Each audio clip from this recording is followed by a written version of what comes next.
Friends, good morning or good evening, wherever you are right now. My name is Rowan, and I live a very simple life in this quiet monastery. Perhaps you found this recording because your mind was busy tonight. Perhaps sleep did not come easily. Or perhaps you woke early, and already the worrying had begun. The quiet list of things that could go wrong. The soft and persistent voice that asks, what if? What if? What if? I understand this very well, my friend. I want to sit with you for a little while. There is no hurry here. Nothing you need to do or fix or become, not in this moment. Only this, a few minutes together, in the stillness. When I first came to the monastery many years ago now, I believed that becoming a monk would quiet my mind. I thought that robes and ritual and early mornings of meditation would wash the worry away, that the monastery walls would hold the anxiety out, the way thick stone holds out the cold. But I remember sitting in my small room one winter evening, the candle burning low, the other monks already in their evening silence, and my mind was still very loud. I was worried about my practice, worried I was not meditating correctly, worried that I had chosen this life and perhaps was not suited for it, worried about my family far away and whether they were well. The thoughts came like water through a crack. No amount of stone could stop them.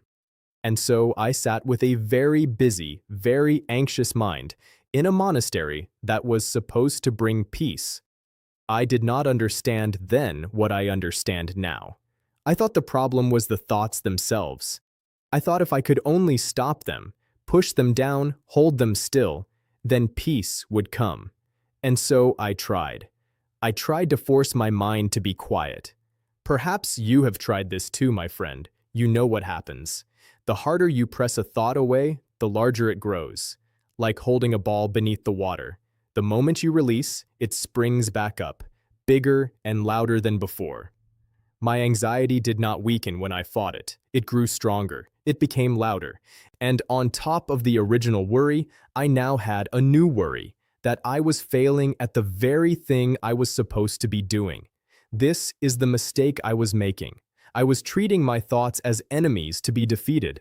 I was at war with my own mind. And you cannot win that war. No one can. One evening, a senior monk, a man of great quietness and great age, found me sitting in the garden after the evening meal. I must have looked as I felt, troubled, tight around the eyes. He sat beside me for a long time without speaking. This was his way. He did not rush to fill silence. Finally, he said very simply, "Rowan, are you your thoughts?" I did not know how to answer. He said it again, gently. The thoughts in your mind right now, are they you, or are they something that is passing through you? I sat with this for a while, and slowly, something small shifted. He said, "A thought is only a thought. It is not the truth. It is not the future. It is not what will happen. It is only a movement of the mind, like a cloud passing across the sky. The sky does not become the cloud." He stood, and before he walked inside, he said, "You do not have to believe everything your mind tells you." That was all. At first, I confess, this seemed too simple. Too small a thing to help with something that felt so large. But something in me was curious.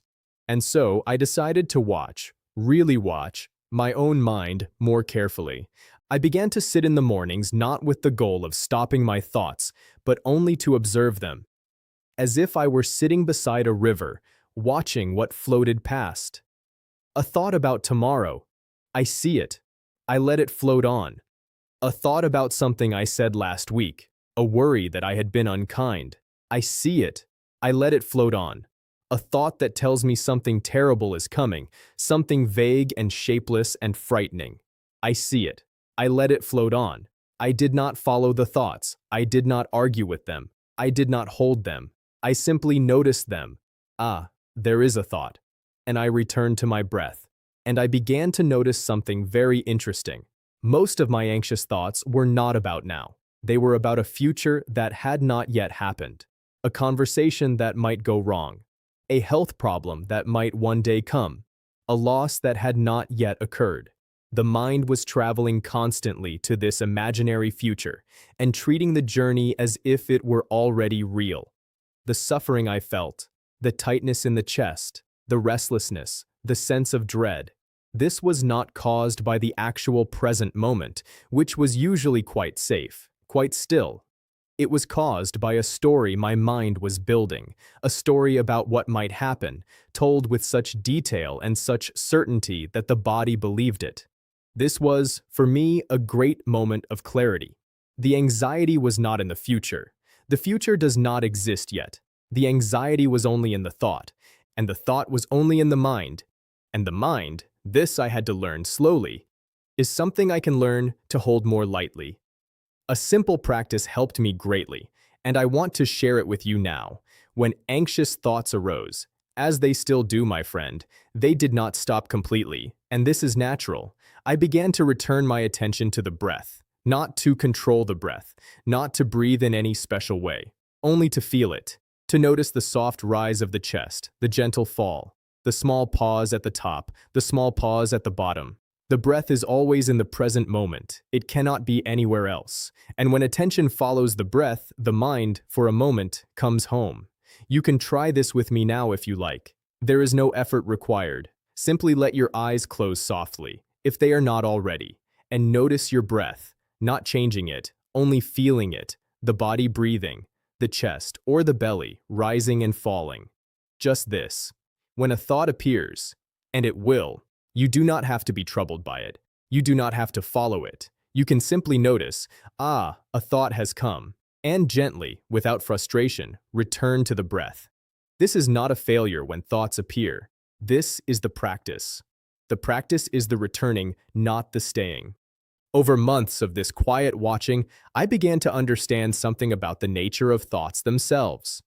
They always pass. Every single thought I have ever had. The frightening ones, the sad ones, the ones that seemed so urgent and so permanent, every one of them has passed. Not one of them has stayed forever. This seems so obvious when I say it plainly, and yet in the moment of anxiety, we forget. The mind says this feeling will never end, and we believe it. We believe the storm will last forever, and so we brace against it, and the bracing makes us more tired, and the tiredness makes the storm seem larger. But if we can remember, only for a moment, this too is passing, then something eases. The anxiety does not always disappear immediately. I will not tell you that it does. But it weakens. It loses some of its power. Because anxiety grows strongest when we are fully convinced that the story is real.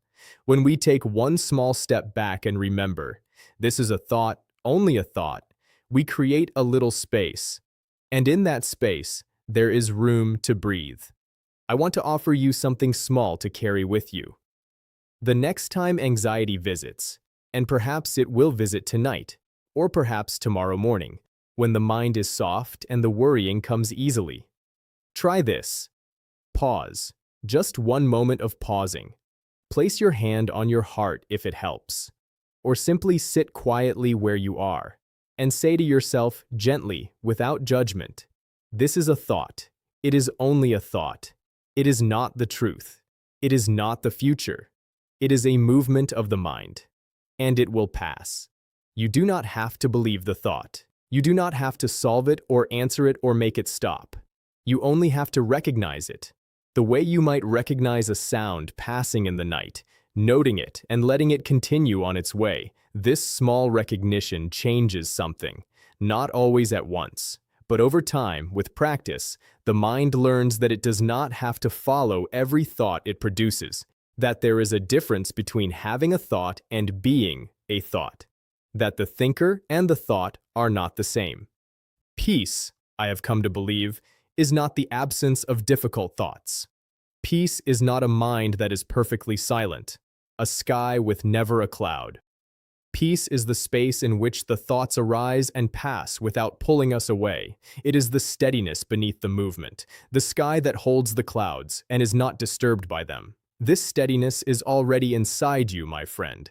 It has always been there, beneath the worry, beneath the busyness, beneath the plans and the fears. There is something in you that is already quiet. Meditation. This practice of watching, it does not create that quietness. It only helps you remember that it is there. You do not have to earn peace. You do not have to fix every worry before you are allowed to rest. You can rest now, even with the thoughts present, even with the uncertainty still there. You can breathe now. You can be still now. The next time anxiety comes, and it will come, this is being human, take one breath. Let the thought be a thought. Let the sky hold the cloud without becoming it. And know, my friend, that somewhere in a small and quiet monastery, someone is breathing alongside you. You are not alone in this. Take good care of yourself. Sleep well tonight, and may your mind rest a little more gently than it did before.